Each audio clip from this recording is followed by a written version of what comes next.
Olá pessoal, olá a todos que acompanham o Portal o Tempo e a Rádio Super. Eu sou a repórter de política Gabriela Oliva e eu estou aqui direto de Brasília entrevistando o deputado distrital Max Maciel, eleito pelo PSOL. Muito bem-vindo. Olha, Gabriela, saudar, agradeço o convite a todos que acompanham o Tempo. Obrigada. Bom, a gente vai conversar aqui sobre o cenário que a gente viu em Brasília neste último fim de semana, em que vândalos, praticaram atos terroristas e invadiram o prédio dos três poderes. Na Câmara Legislativa, o senhor e outros deputados já tomaram medidas para investigar, apurar os casos. Você pode falar um pouquinho sobre como está sendo esse trabalho em decorrência desses atos no fim de semana? Perfeitamente. Nós fizemos 4 movimentos, né? O primeiro, protocolar um ofício solicitando informações ao governo do Distrito Federal sobre o efetivo, sobre as inteligências que eles tinham e o monitoramento dessa manifestação. Depois também nós protocolamos uma CPI, né? Juntamente com a base do governo, a gente chamou, fez um acordo, porque é importante instaurar um processo de inquérito para avaliar de fato os responsáveis, quem financiou, quem incentivou, para que a gente possa identificar e punir os responsáveis, né? E o partido, né, o PSOL, juntamente com o PT, a Rede e outros movimentos populares, apresentou um pedido de impeachment para que a gente possa ali, né, obviamente, crime de responsabilidade por omissão e conivência do governador do Distrito Federal. Falando um pouco, desse pedido de impeachment, lembrando, que o ministro Alexandre de Moraes, ele afastou Ibanez Rocha do cargo na madrugada de segunda-feira por 90 dias. Falando um pouco desse pedido de impeachment e também desse movimento, você avalia que houve uma omissão do governador afastado do Distrito Federal e como o senhor analisa que aconteceu esse caso, de omissão, de negligência? Olha, Gabriel, é importante dizer sobre a história, né? Primeiro que, depois da eleição democraticamente que elege o presidente Lula, você tem um grupo de pessoas que se acampam em frente aos QGs que não tinha absolutamente nenhuma pauta pela classe, pelo direito da nada. Era só contra a eleição e a favor de um golpe. Então, já estava denunciando aquela irregularidade. E antes disso, antes do dia 8, teve dia 12 um quebra-quebra na capital do país. Depois nós tivemos em sequência um atentado que falhou, só porque foi incompetente dele, porque se tivesse um pouquinho de eficiência, eles tinham explodido um caminhão de querosene dentro do aeroporto de Brasília. Então a gente já vinha denunciando para eles que esse acampamento nada mais era que um gestor de planejamento terrorista na capital do país e nos estados. Então o estado já tinha um monitoramento, já sabia desse risco, e ele vem e traz um secretário para assumir, que era ministro do Bolsonaro, ele assumiu, obviamente, esse processo. O secretário ocupa, viaja para o exterior, o Anderson Torres, ou seja, não teve nenhuma preocupação em cuidar desse processo. Por que a gente coloca como conivência crime de responsabilidade? O governador é comandante em chefe, ele tem que assumir. E naquele momento, diante dos fatos que todos nós assistimos pela imprensa ou visualmente na capital do país, você tinha condições de acionar a escala para evitar a chegar na Praça dos Três Poderes, né? Coisa que nunca aconteceu em nenhuma manifestação na capital do país. Nunca se ultrapassou o Congresso Nacional. Pois é, o cenário foi terrível no fim de semana. Esse ato do dia 12 de dezembro, que incendiaram caminhões, a gente mostrou também no Tempo e na Rádio Super.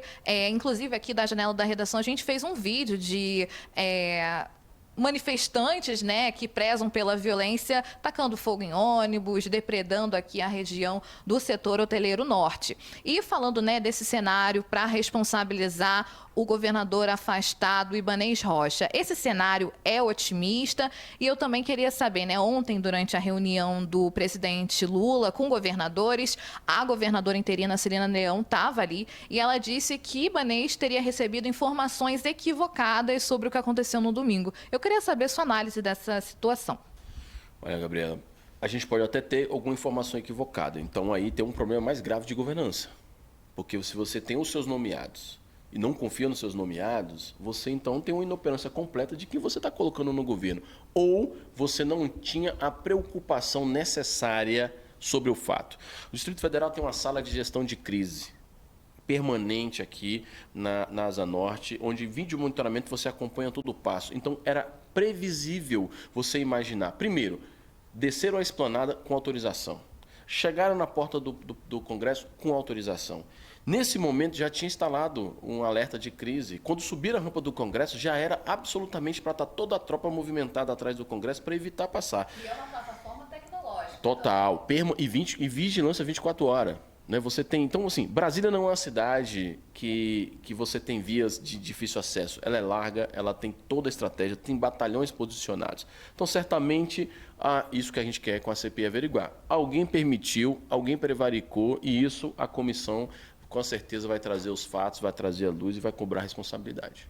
E nessa linha da declaração da governadora interina Celina Leão, vocês devem apurar o que teria sido nessas informações equivocadas? Exatamente, assim, ninguém aqui vai fazer denuncismo barato ou pedir punição sem antes averiguar todo com tranquilidade o passo. É grave a situação, é delicada a situação e exige responsabilidade de todo o poder político, público e também da sociedade. Então, o que a sociedade quer é reparação e punição, porque aquilo...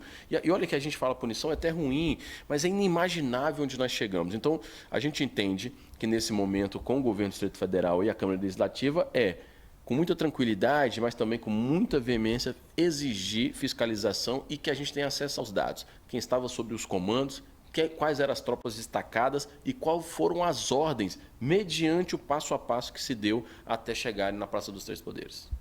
Pois é, no domingo, para o nosso ouvinte, para quem nos acompanha lembrar, não foi somente destruído os prédios dos Três Poderes, né? O Congresso Nacional, o Palácio do Planalto e também o prédio do Supremo Tribunal Federal, STF. Foi destruído também obras de arte, obras relacionadas à cultura e patrimônio histórico do Brasil.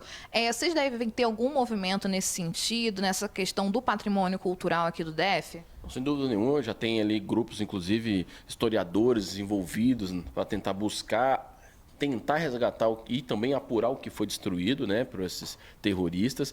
Obviamente que o ataque, quando a gente fala dessa simbologia cultural, Gabriela, é importante dizer que não tem precedente na história, porque nós não estamos falando apenas de uma divergência política, nós estamos falando de símbolos da nação. Se essas pessoas não respeitam a democracia, é pura e simples, né? Ou seja, olha só que coisa no contraditório. A democracia permite, inclusive, todos esses que foram presos, o direito ao contraditório. O direito a se defender, o direito a provar realmente se estava ou não. Do outro lado não tem a barbárie. Isso que aconteceu foi barbárie e não tem diálogo com a barbárie. Não pode permitir mais diálogo com a barbárie. E isso nós estamos trazendo, inclusive, do levantamento cultural, simbólico, de memória, né?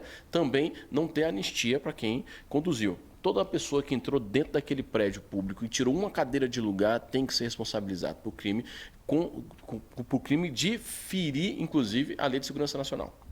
Inclusive está tendo um movimento chamado Sem Anistia nas redes sociais, também presencialmente em manifestações, que dialoga bem nesse sentido que o senhor apresentou. Agora, voltando a falar um pouquinho da governadora interina, né? O senhor se reuniu com ela ontem, a Celina Leão, e o que vocês debateram? Na verdade, a governadora interina ela foi de livre e espontânea vontade à Câmara Legislativa, apenas para passar um pouco dos informes, passar um pouco de quantos presos tinham, qual era a situação deles e um pouco da real situação naquele momento pós-intervenção e afastamento do governador Ibanez. Então, ela fez uma escuta, né, com muita tranquilidade a gente também com ela, buscando o máximo de informação e os próximos passos. Foi dali, então, que a gente, além do que eu falei, né, do requerimento de informação da CPI, do impeachment, a gente também propôs a criação de uma comissão para que a Casa também acompanhe o interventor sobre os passos que vão se dar. Então, ela trouxe um pouco desse relato dela, a gente também cobrou mais informação sobre, de fato, o que aconteceu naquele dia. E ela deu essas informações? Então, a única coisa que ela disse foi isso. Ela instituiu um decreto de criação de um comitê para averiguar, inclusive, aquilo que está fora da intervenção, para fazer o que está fora da intervenção funcionar e que, com certeza, com base em todas as informações, elas cederiam para essa comissão que vai ser criada, além da CPI, para o acompanhamento da intervenção. Lembrando, né, no próprio domingo, né, que ocorreram esses atos terroristas, o presidente da República, Lula, decretou intervenção federal, que inclusive já foi até aprovada pelo Senado.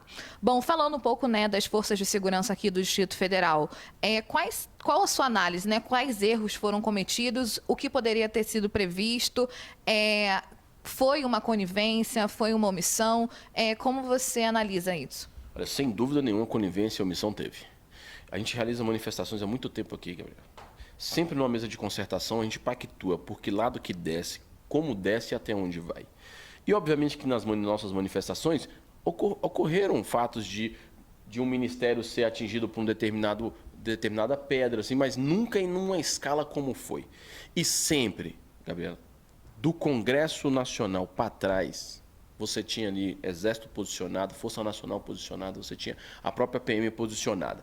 Então, como é que você tem a PM destacando essa multidão para descer a esplanada, depois liberando essa multidão para ir para uma esplanada sem o devido efetivo, sem o devido posicionamento do efetivo e sem anunciar para as demais forças e batalhões a sua necessidade. Não à toa que o secretário que estava em exercício, o Fernando, manda um áudio para o governador dizendo que estava tranquilo. Então, ou seja, houve um pacto mínimo de que isso fosse permissível.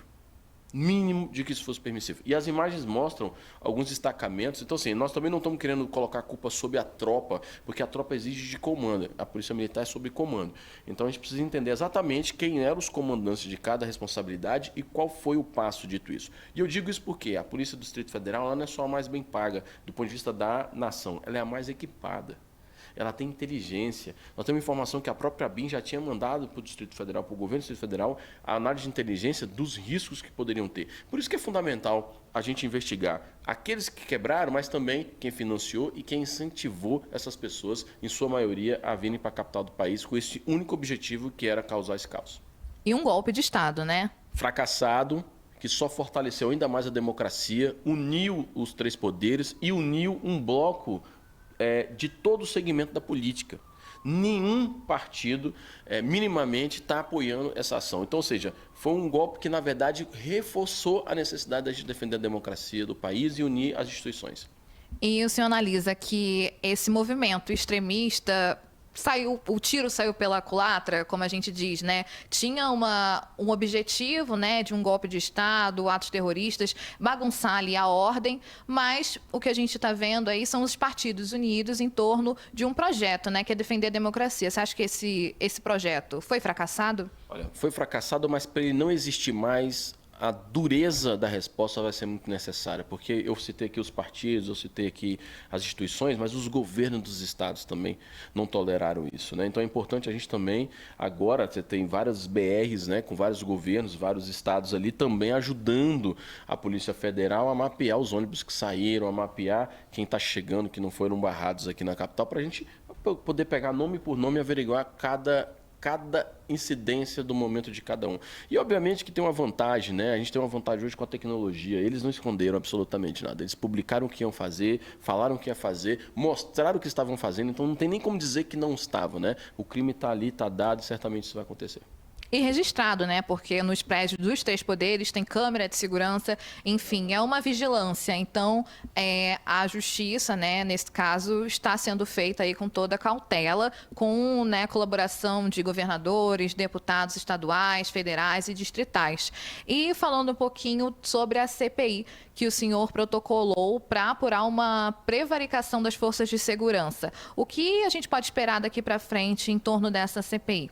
É importante só fazer um histórico de que nosso bloco, o pessoal PSB, protocolou um pedido de CPI e o PT também protocolou e depois, no plenário, surgiu um acordo da gente ter um alinhamento de toda a casa para um único requerimento assinado por todos os deputados. Então, nesse requerimento, a gente pediu muita coisa que no acordo não entrou, teve que sair, mas está também a análise não só do dia 8, mas também analisar o dia 12. A gente também quer, com a CPI, averiguar como está o andamento da punição e também do fato do dia 12, que para nós é decorrência do que foi até o dia 8.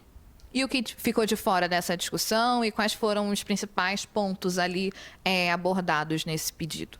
A gente queria averiguar, por exemplo, quem financiou o acampamento, né? Certamente vai aparecer na CPI em algum momento, mas estava ali quem bancou o acampamento, por que o acampamento se permitiu daquela forma, como os ônibus entraram em Brasília em escala e foram organizados. Você também teve outros movimentos que a gente também sondou, que é o fato de negarem a urna eletrônica, de exigir esse processo também. A gente queria levantar essas pessoas que fizeram isso, mas como para poder ter a celeridade do processo, ele vai durar 180 dias, é o prazo da CPI, a gente fez esse acordo de investigar o dia 12 e o dia 8. E como é que está o diálogo com a oposição ao atual governo, ao governo Lula? Está sendo propositiva? Como é que está sendo essa articulação? Olha, do ponto de vista nacional, confesso que eu não tenho muito acúmulo nisso, mas certamente do que a gente tem acompanhado, ninguém deles está colocando a cara para defender esse processo, né? Então, certamente, nesse momento, ninguém está ali querendo minimamente defender. A única coisa que eles têm pedido é para que o governo do Distrito Federal consiga fazer, de fato, um levantamento das mais de 1.500 pessoas que estão dentro do ginásio, se de fato aquelas famílias estão ou não envolvidas no caso. Você tem ali casos de crianças que estão separadas do pai, nós precisamos fazer com que essas crianças voltem para a família deles, né, de primeira ordem nos estados. Você vai ter que recambiar pessoas detentas, porque nosso presídio não comporta, as alas não comportam. Você vai ter que fazer uma pactuação com os estados sobre isso. A gente, defensor dos direitos humanos, jamais quer que as pessoas passem fome, ou seja, pelo contrário, eles é que defendem isso, né? A gente tem que ter essa tranquilidade de fazer. Uma das coisas que a comissão certamente vai exigir é o acompanhamento lá, para acompanhar as famílias, saber se está tudo certo. O relatório que nós temos é que todas as famílias estão sendo mapeadas, estão chegando tudo que é de necessário para eles. Agora, obviamente, ninguém estava preparado para prender 1.500 pessoas. Então, está todo mundo se organizando para atender o melhor. Só que é importante dizer isso para essas pessoas que vieram para cá. Prisão não é férias, não é colônia de férias. Então, não tem que exigir muita mordomia, não, porque não é para ter, né? Se você está aí por um acaso, então me desculpe, você entrou no acaso planejado, porque vocês não vieram para Brasília só para poder fazer um passeio. Pois é. E no dia seguinte, né, das manifestações violentas, dos atos terroristas, foi realizado, né, no dia 9 de janeiro aqui de 2023, um ato pela democracia em frente ao Palácio do Buriti, que é a sede do governo aqui do Distrito Federal. Como é que você esteve lá? Como é que foi essa manifestação? E existe a pretensão de fazer mais atos nesse sentido a favor da democracia aqui no DF?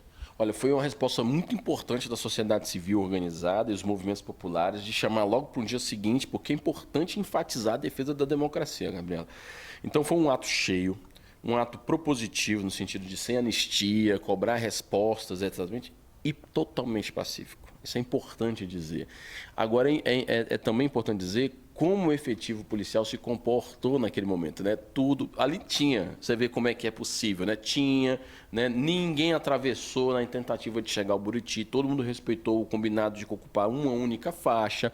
Agora, isso foi nacionalmente, está tirando hoje uma reunião com os movimentos populares para uma nova grande manifestação para o domingo, nacionalmente, todo mundo ocupar a rua, e aí sem uma bandeira única partidária. Acho que é tudo em defesa do Estado Democrático de Direito e da democracia, que é fundamental.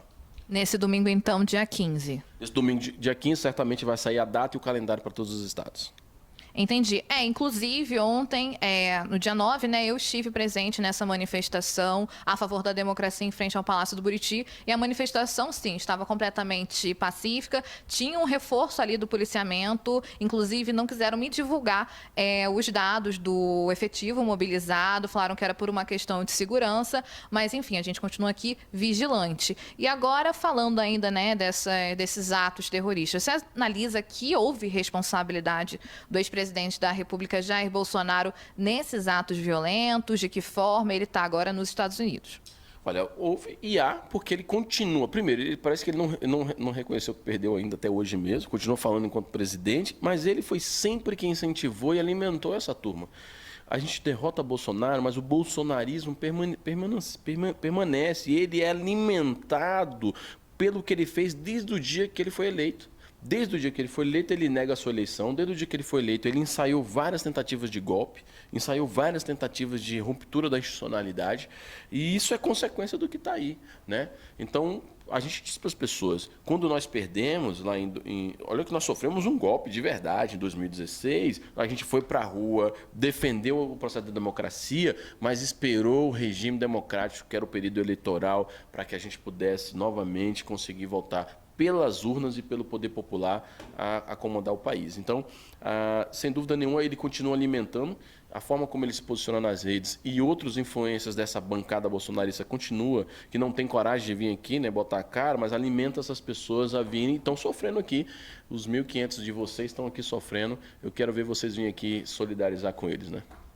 Pois é, uma situação densa, né? O ex-presidente está nos Estados Unidos, está até internado, acho que até agora ele está internado ali numa situação delicada de saúde, mas o que a gente pode dizer, então, na sua análise, é que houve uma certa omissão e negligência até após os atos, né? O presidente, ele deu uma declaração no mesmo dia, mas 7 horas depois que começaram as invasões, e ele disse, né, que não compactuava, fez até uma comparação com os movimentos de esquerda, que na verdade não foram somente de esquerda, mas os movimentos de 2013, né, naquelas jornadas pela redução no preço das passagens, e também os movimentos de 2017. Ele fez essa comparação com os movimentos que ocorreram nesses anos. Você acha que houve uma resposta relacionada, né, aos atos terroristas pelo ex-presidente, uma resposta meio dúbia ou até misteriosa sobre o que ele analisa que ocorreu de fato, se ele considera um ato antidemocrático, um ato terrorista? Como é que é a sua análise?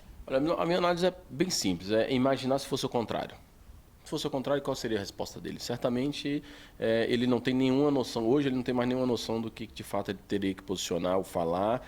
Comparar 2013 com 2017 com o que aconteceu dia 8 é inimaginável na sua escala. E lembrando que dia 2013 teve muito mais gente na esplanada, eram mais de 30 mil pessoas, e mesmo assim só chegaram a subir a rampa do Congresso. Não entraram dentro do Congresso, não entraram dentro do STF, não entraram dentro do Palácio do Planalto. E detalhe, naquela época também tinha um incentivo dessa massa, que não era uma massa que negava a política, para o golpe da presidente Dilma. Ou seja, era uma forma deles pressionarem ali já uma institucionalidade, uma ruptura com a presidente Dilma. Então, assim, comparar isso é não ter uma análise de conjuntura e não ter noção do que aconteceu. E todo esse cenário, né, do Bolsonaro, essas declarações, ou até não declarações, na verdade, essa postura do ex-presidente deve aumentar, na sua análise, o risco de prisão dele, que está sendo, né, conversado aqui em Brasília, até entre apoiadores dele? Olha, com esse ex-presidente, certamente é para além disso, né? Para além de todos os outros crimes de responsabilidade que ele cometeu, que certamente agora na Justiça Comum vai averiguar. A gente pede, inclusive, nada além da lei. A gente peça que ele tenha o direito ao contraditório, coloque na mesa e que a gente descubra de fato quais são os sigilos que ele colocou e por quê, quais foram os atos dele. Então, a possibilidade de prisão dele ou de julgamento dele não é sobre o dia 8, é sobre tudo que ele fez nos últimos 4 anos enquanto presidente. Certo. E para encerrar aqui a nossa conversa, eu queria saber quais são os próximos passos e os passos relacionados também à defesa e manutenção da nossa democracia, que é tão recente. Olha, primeiro, chamar toda a população para poder se fortificar e debater sobre esse tema que foi sensível, ou seja, que isso nunca mais se repita na história.